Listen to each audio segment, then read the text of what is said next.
जी नमस्कार, मैं हिमांशु कुमार और आप देख रहे हैं संघर्ष सवेरा। और संघर्ष सवेरा पर एक बेहद ही खास खबर से आपको रूबरू करवाते हैं। खबर बिहार से है, जहां बिहार के रोहतास के सासाराम में सैकड़ों के तादाद में पहुंचते हैं कुछ कर्मी जो होते हैं वह ग्राम रक्षा दल के होते हैं और कहीं ना कहीं बिहार सरकार के प्रति हल्ला बोलते हैं, मानदेय को लेकर हल्ला बोलते हैं और अपने जो कहीं ना कहीं जिस नौकरी को करते आ रहे हैं उसको पूर्ण रूप से करने की मांग करते आ रहे हैं। यह आवाज बिहार के हर एक कोने से उठती है, लगातार इस पर संघर्ष भी लोग करते रहते हैं, लेकिन इसका सुनवाई बहुत कम होता है। इसको लेकर वहां पर मौजूद जो उनके नेता हैं और जो इस संस्था के जो कहीं ना कहीं उसको संस्था के एक रूप दे दिया गया है, लोगों के द्वारा एक संगठन बना दिया गया है, तो संगठन के नेताओं का क्या कुछ कहना है आप इस वीडियो में जरूर सुने। पहले सर अपना परिचय दीजिए। मैं कमलेश कुमार राय, बिहार दलपति ग्राम रक्षा दल महासंघ का प्रदेश महामंत्री। जी सर, ये जो है कि सम्मेलन कराने का मुख्य उद्देश्य क्या रहा? सम्मेलन कराने का उद्देश्य यही है, मुख्य उद्देश्य कि बिहार सरकार द्वारा संपूर्ण बिहार में ग्राम रक्षा दल का प्रशिक्षण हेतु एक आदेश निर्गत किया गया था, जिसका पत्रांक 10/80 15/12/2015 था। बहुत सारे पंचायतों में बहुत सारे अधिकारी पत्र निर्गत करके प्रशिक्षण भी कराए, बहुत जगह प्रशिक्षण भी हुआ। उसी क्रम में रोहतास जिला के जिला पंचायती राज पदाधिकारी अमरेंद्र कुमार सिंह एक पत्र निर्गत जारी कर दिए कि प्रशिक्षण को तत्काल रोक लगाई। तब तक से प्रशिक्षण रुक गया। इसके बाद हम लोगों ने जिलाधिकारी महोदय आदरणीय श्री धर्मेंद्र कुमार सिंह यहाँ मिलने के बाद उन्होंने एक पत्र जारी किया, जिसका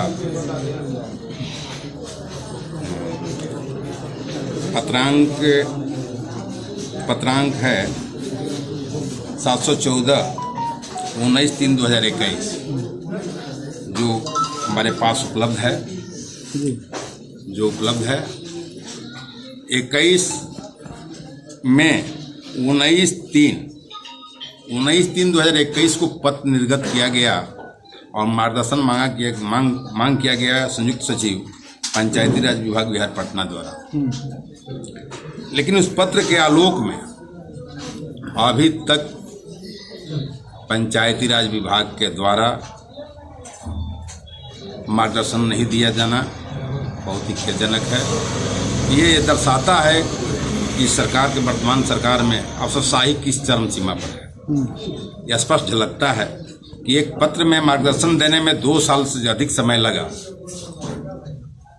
तब तक हम लोग प्रतीक्षा करते रहे। कई बार हमने प्रधान सचिव के यहाँ मिला और उनसे लीगली तौर पर आरटीआई के तहत भी मांग किया, सूचना के अधिकार के तहत भी मांग किया, लेकिन अभी तक उसमें किसी प्रकार का कोई आदेश निर्गत नहीं हुआ है।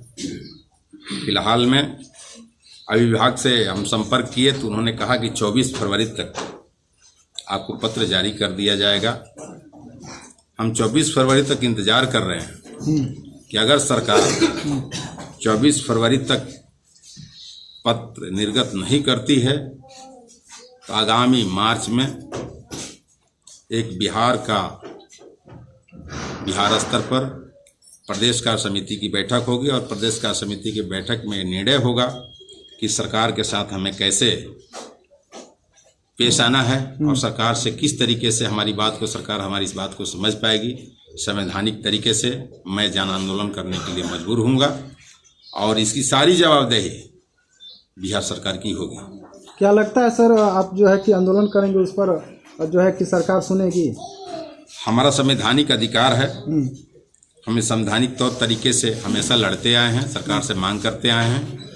हम विनम्रतापूर्वक हमेशा अनुरोध करते रहे सरकार से, लेकिन जब विनम्रता की बात नहीं सुनी जाती है तो हमें उग्र आंदोलन करने के लिए मजबूर होना पड़ेगा। और निश्चित तौर पर अगर सरकार नहीं सुनती है तो इसका खामियाजा राज्य सरकार को भुगतना पड़ेगा। सर, अगर बिहार सरकार सुन लेती है तो उस पर शराबबंदी को लेकर आप लोगों का क्या कदम रहेगा? हमारा तो महासंघ का, हमारे ग्राम रक्षा दल के सिपाहियों का सरकार में हमेशा सहयोग करते लोग आए और निःशुल्क करते आए। शराबबंदी तो हमारा मिशन में था और सरकार के हर मुहिम में हमारे ग्राम रक्षा दल के लोग निःशुल्क सेवा किए।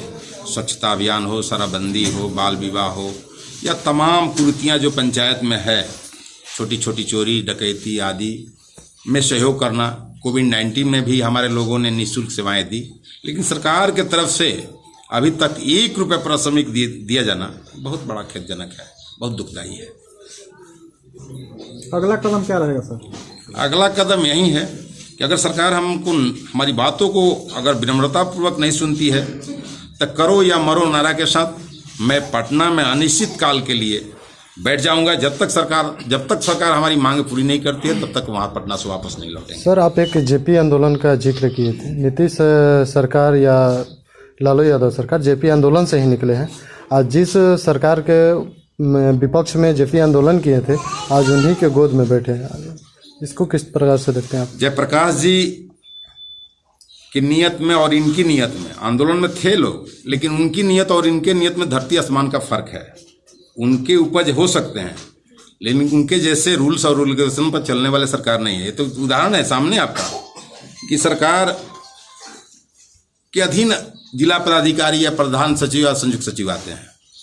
तो सोच सकते हैं कि 2021 में ये लेटर निकला, 2021 में ये लेटर निकला और अभी तक इस पत्र के आलोक में मार्गदर्शन नहीं दिया जाना, ये जेपी आंदोलन के लोग अनुयायी जो हैं उसके अनुरूप उतरते हैं क्या? उसके ठीक विपरीत हैं। लोग गांधी जी की बात करते हैं, जयप्रकाश जी की बात करते हैं, लेकिन उनके किए हुए कार्यों को अनुकरण नहीं करते हैं, अनुसरण नहीं करते हैं। बिहार के जो भी नेता हैं, किसी दल के हो, मैं कि एक दल की बात नहीं करता हूँ, बातें लंबी लंबी करते हैं। यहाँ पड़ोसी राज्य में सब कुछ हो गया, झारखंड में हो गया, उत्तर प्रदेश में हो गया, गुजरात में हो गया, महाराष्ट्र में हो गया, सभी जगह ग्राम रक्षा दल के साथ न्याय हुआ। और यहाँ सरकार क्या बोलती है, मैं न्याय के साथ विकास कर रहा हूँ। कैसा न्याय है? हमारे ग्राम रक्षा दल को एक फुट्टी कौड़ी नहीं सरकार दे रही है और सेवाएं ले रही है। शराबबंदी में भी सेवा ली, स्वच्छता अभियान में भी सेवा ली, कोविड-19 में सेवा ली, लेकिन कहीं 1 रुपया इनको पारिश्रमिक नहीं दिया गया। ये बहुत ही बड़ा दर्द भरा शब्द है। और हमारे दलपति को 175 मिलता था मानदेय महीना, 175 रुपया इस महंगाई में वो भी सरकार द्वारा, ये नीतीश सरकार के द्वारा छीन लिया गया। क्या यही न्याय के साथ विकास की परिभाषा है? कैसा न्याय है सर? वो तो विकास पुरुष है। अरे विकास पुरुष तो दिखता है ना कि 2 बरस में पैसा तो देने की बात छोड़िए ना, प्रशिक्षण नहीं दे पा रहे हैं। 15 में पत्र निकला और 2023 आ गया। सोच सकते हैं सर, नीतीश सरकार संविधान यात्रा कर रही है और हमको जहाँ तक जानकारी है कि संविधान यात्रा को रोहतास जिला में आए, तो जब वो आएंगे तो उनसे क्या मांग रहेगी? हम तो हमेशा मीडिया के माध्यम से, इलेक्ट्रॉनिक और प्रिंट मीडिया के माध्यम से उन तक बात पहुंचाने में कामयाब रहे, लेकिन वो बात सुनने वाले नहीं है। संविधान यात्रा ये घूम के नहीं होता है। संविधान यात्रा तो पटना में रह के भी हो सकता है। पटना में ही एक अड़े मार्ग से प्रधान सचिव की दूरी कितनी है? महज उनके अधीन रहते हैं प्रधान सचिव, संयुक्त सचिव। और 21 में पत्र मांगा, यहाँ के जिलाधिकारी और जिला पंचायती राज पदाधिकारी ने मांगा कि मार्गदर्शन दीजिए इस प्रशिक्षण कराने के लिए, तो ये नहीं मिल पाया। तो ये क्या संविधान यात्रा में हो सकता है? अगर हो सकता है तो नीतीश जी को आकर के यहाँ संविधान यात्रा में इसकी घोषणा कर देनी चाहिए कि ग्राम रक्षा दल को मैं प्रशिक्षण देने जा रहा हूँ, तब माना जाएगा कि ये समाधान करते हैं। ये तो व्यवधान पैदा कर रहे हैं, समाधान नहीं। ये तो व्यवधान, ये नहीं, इनकी सरकार, इनके सरकार का अधिकारी व्यवधान पैदा कर रहे हैं। एक पदाधिकारी लिखता है मार्गदर्शन के लिए और दूसरा रोक देता है। यही है समाधान। दर दर के ठोकरे खा रहे हैं। कमजोर व्यक्ति कितना लड़ सकता है सरकार से? लेकिन हाँ, समय पर तो इजहार कर देगा। आ रहा है, रही मनाह गरीब के हरी से सहा न जाए। गरीबों की आह, गरीबों की बद्दुआएं। गरीब ग्राम रक्षा दल के लोग हैं। इसमें कोई भूस्वामी का बेटा नहीं है, जमींदार का बेटा नहीं है। इसमें कमाने वाले, खाने वाले, हैंड इज माउथ के लोग, हैंड इज माउथ हैं, कमाते हैं और खाते हैं, ऐसे लोग हैं इसमें। सर, नीतीश सरकार तो जातीय जनगणना करके बोल रही है कि हर किसी को माने बराबर का हक मिलेगा, जिसको जितना चाहिए। आप लोग बोल रहे हैं कि देने का बातें नहीं करते हैं, वो तो बहुत जनगणना ऐसे भी सरकार के पास फिगर है। जितने भी ग्राम रक्षा दल, यहाँ फिगर उठा करके देख लीजिए, आप कैमरा घुमा लीजिएगा उधर, कि जितने लोग बैठे हुए हैं यहाँ, इसमें जमींदार का बेटा बैठा हुआ। गणना तो ऐसे ही है कि गरीब का बेटा बैठा हुआ है, और गरीब के बेटा बरसों बरसों तक मांग रहा है। अन्य सरकार में उनसे सीख लेनी चाहिए सरकार को। नीतीश सरकार को गणना, क्या झारखंड में गणना नहीं हुआ तो वहां के ग्राम रक्षा दल के साथ कल्याण नहीं हुआ? उत्तर प्रदेश में नहीं हुआ? कहाँ गणना हुआ था? वहां कल्याण नहीं हुआ? महाराष्ट्र में नहीं हुआ?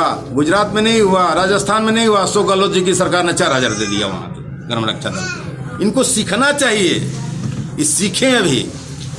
17 वर्ष से सिखा रहे हैं और सीख रहे हैं। 17 वर्ष इनकी सरकार हो गई है और निश्चित तौर पर अगर ग्राम रक्षा दल के मांगों को पर खरा नहीं उतरते हैं तो गरीबों की दुआएं उनको लगेगी। मैं निश्चित तौर पर माता रानी मैया से आशीर्वाद मांगता हूं। तो आपने सुना कि जो उनके संगठन के जो नेता है उनका क्या कहना है और क्या कहने कहीं उन्होंने अपनी बात को रखने का काम किया है। तो इस पर क्या सुनवाई होगी, इसको लगातार लेकर हम लोग बने रहेंगे। लेकिन कहीं ना कहीं चर्चा भी जायज होनी चाहिए कि बिहार में एक और अगर हम बात करें ग्राम रक्षा दल के कहीं कहीं कर्मियों की, साथ साथ अगर संविदा कर्मियों की अगर अलग से बात की जाए तो कहीं ना कहीं बहुत ही प्रभावशील होता है।